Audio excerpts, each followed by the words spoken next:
Constant multiplied by variable. Constant multiplied by variable असेल तर constant आपण डेरिव्हेटिव्हच्या बाहेर ठेवता आणि व्हेरिएबलचा डेरिव्हेटिव्ह सॉल्व्ह करता.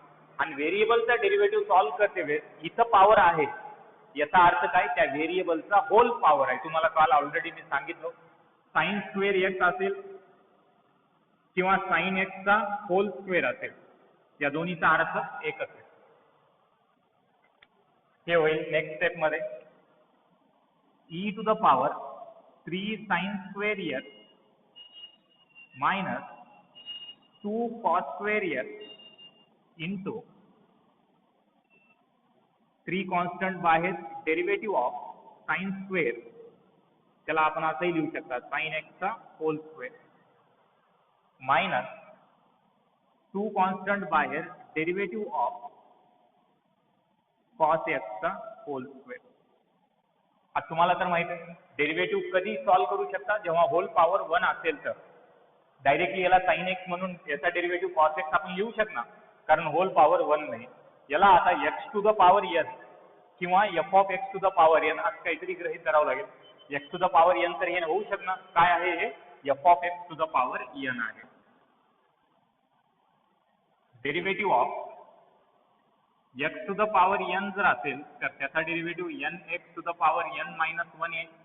तेच जर f of x to the power n असेल त्याचा डेरिव्हेटिव्ह येईल n f of x to the power n minus 1.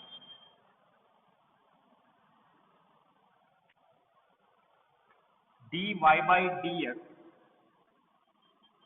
is equal to e to the power 3 sin square x minus 2 cos square x into e to the power 3 sin square x minus 2 cos square x into 3 into f of x to the power n, याचा derivative येईल n f of x to the power n minus 1 म्हणजे 2 minus 1 काय येईल त्या जागी 1. Power मध्ये 1 असेल तर लिहायची गरज नाही.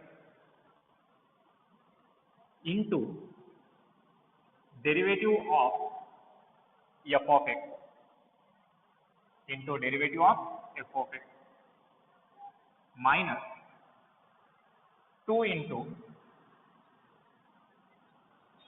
F of x to the power n n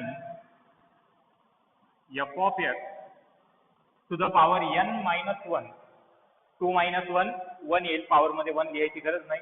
into derivative of f of x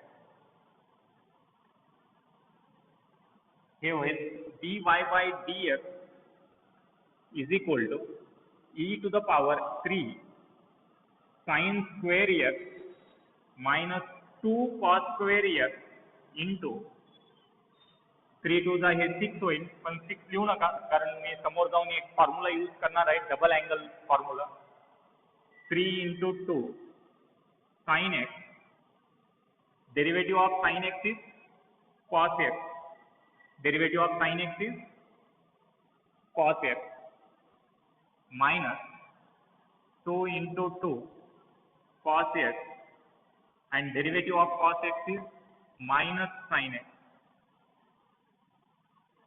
हे होईल e to the power 3 sin square x minus 2 cos square x into 3 into 2 sin x into cos x.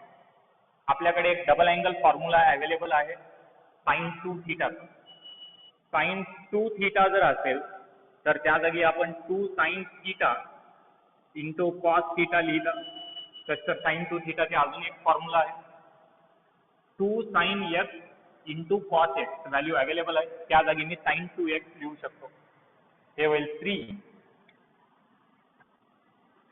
into sin 2x, या जागी 3 into sin 2x मी लिहू शकतो. Minus into minus plus 2 into minus into minus plus 2 into इथंही तसा एक formula लिहिता येते आपल्याला 2 sin x into cos x 2 sin x into cos x, या जागी येईल sin 2x. आता हे समोर जाऊन होईल 3 sin 2x plus 2 sin 2x, या जागी आपण 5 sin 2x लिहू शकता. Therefore finally dy by dx is equal to 5 into sin 2x into e to the power 3 sin square x minus 2 cos square x. चला लिहून घ्या. आता हळूहळू प्रॉब्लेमची लेवल इन्क्रीज होईल आणि थोडे हार्ड प्रॉब्लेम्स येतील. एवढं लक्षात असू द्या, साइन स्क्वेअर एक्स असेल तर त्याचा डेरिव्हेटिव्ह साइन 2x यायलाय, आणि कॉस स्क्वेअर एक्स असेल म्हणजे कॉस एक्सचा होल स्क्वेअर, त्याचा डेरिव्हेटिव्ह मायनस साइन 2x येते. काय येते? मायनस साइन 2x येते. मायनस इंटू हे मायनस ते होऊन प्लस झालंय.